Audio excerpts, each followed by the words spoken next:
Hello, everybody. I'm Jordana. Welcome to another read along. Today, though, I also have a special guest with me to read along. Good morning, everyone. My name is Alip, and I am a sales professional. I'm going to give you my impressions of a book called Never Split the Difference, Negotiating as Your Life Depended on It, and the author is Christopher Voss. He is a former FBI negotiator. He takes you through some of the skills he's learned while also pairing the skill with his real life example or experience. It's very, very useful. It's one of the better books I've read. And within the first chapter or two, I knew it would be something that I would be coming back to and revisiting. And I'm glad to be revisiting it in this format. Just to start with, Alif, what was your first impression? I actually had heard about the book a couple of years ago. In 2018, when I first heard of it, and my first pass didn't like it then. I think it's because I was reading it on the Kindle. Maybe the format didn't jive with me. Then someone else recommended it, and I thought, why not? Let's give it a second chance. I like to give things a three times try, because there's a lot of variables that go into something when you try it. It could be the environment, the people you're with. So this was my second attempt at the book, and this time it really fully clicked. The first highlight in the book that I took was in chapter 1. It's called The New Rules. It was my first highlight because if I had to pick something to summarize this book, it would be this one single highlight. If I had to get rid of 99.9% of the book. Their system was easy to follow and seductive with 4 basic tenets. 1, separate the person, the emotion, from the problem. 2, don't get wrapped up in the other side's position, what they're asking for, but instead focus on their interests, why they're asking for it, so that you can find out what they really want. 3, work cooperatively to generate win-win options. And 4, establish mutually agreed upon standards for evaluating those possible solutions. And again, not every conversation is a solutions-based, negotiations-based conversation. In sales, you tend to have more of those. But it's good to keep those tenets in mind. You have to separate the person from the issue at hand. The person is rarely ever the problem. But we, as humans, we often lump up the problem and the person together. That's just one of our cognitive handicaps. The second one I really like is don't get wrapped up on the other side's position. If you ask me, what time is it, for example, you're not really asking me the time just to know the time. You're not some sort of I need to know exactly what time it is. You might be missing something, or you might be looking forward to something. If I really wanted to know, it's when you ask me the time, I could say it's 9:18. Why do you ask?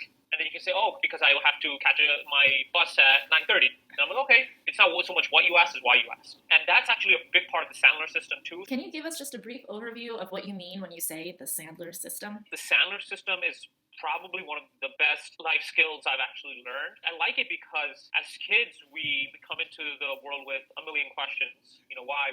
And as we grow up, we're kind of almost taught that it's bad to ask questions, and it's even doubly worse to ask a question because you don't want to look dumb or ignorant. The only way to cure ignorance or dumbness or stupidity is to ask questions so you can get information. So what the Sandler system does, what it did for me, Sandler system gave me permission to ask questions and really understand why someone is asking for what they want. One of the skills I learned from the Sandler system is to establish upfront contracts. Your non-negotiables, your parameters. So an upfront contract would be like, hey, Jordana, even for this video, for example, we could have started off with, hey, Jordana, it's 9:20 now. I have until 10 o'clock. Does that time work for you? Because, oftentimes in a conversation, time could be the limiting factor. So you want to have those kind of non-negotiables stated out front. So there are clear expectations on both sides. And just from my sales experience, anytime there is some friction, it's never the person that was the problem. There's always the situation. And then there's a miscommunication because you have your own understanding of the world and I have my own understanding of the world.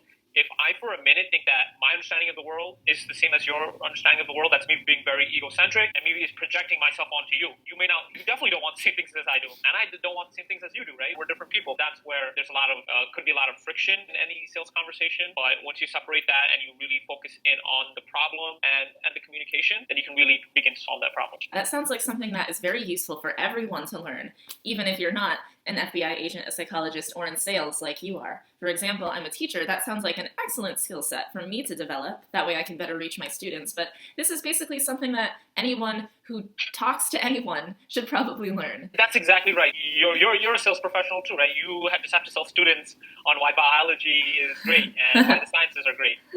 So we're all sales professionals at the end of the day. Thank you for asking about the Sandler system. So I had just finished up point 2, don't get wrapped up in the other side's position, what they're asking for, but instead focus on their interests, why they're asking for it.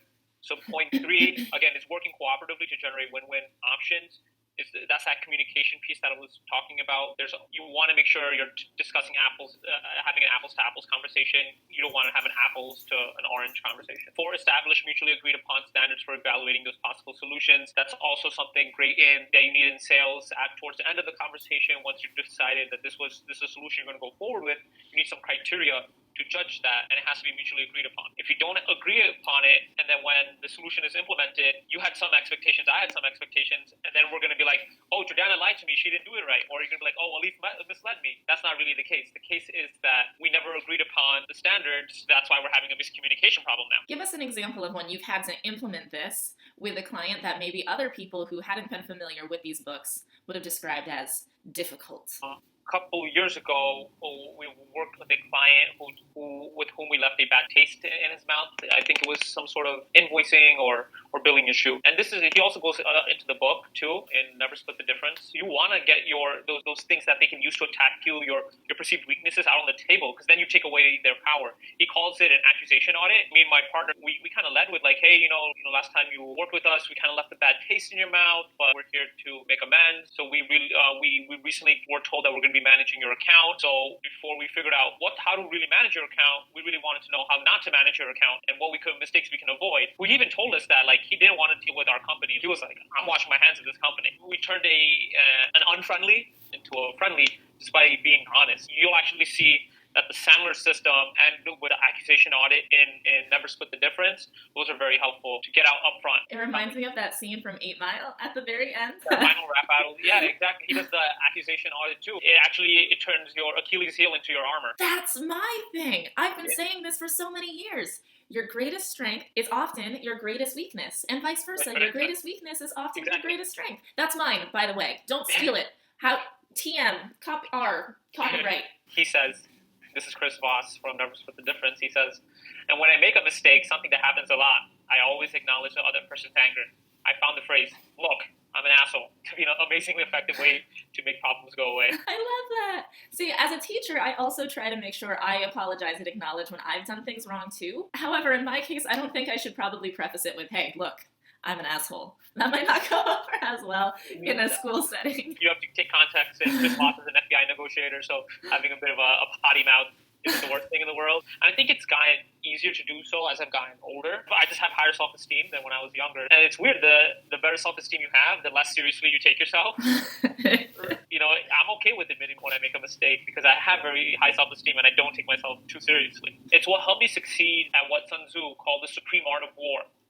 To subdue the enemy without fighting. That's another book that everyone should read. It's useful. The best way to confront someone is to not confront them all. You really want to default to that in life. There's no honor in going home with, broken bones or whatever, just because you have to keep it real, right? It is okay to apologize, to say, my bad, I'm sorry. And it goes back to my other point. The older I've gotten, the less seriously I take myself. I'm okay with when I'm making a mistake so I can avoid physical confrontation. And then when you're in a sales conversation, you want to avoid any confrontation at all. There is no gain from antagonizing someone. I personally cannot think of a situation where it makes sense unless you want to force them into making an emotional mistake. The only way you benefit is from by them hurting themselves. This is in chapter 3 that I really like.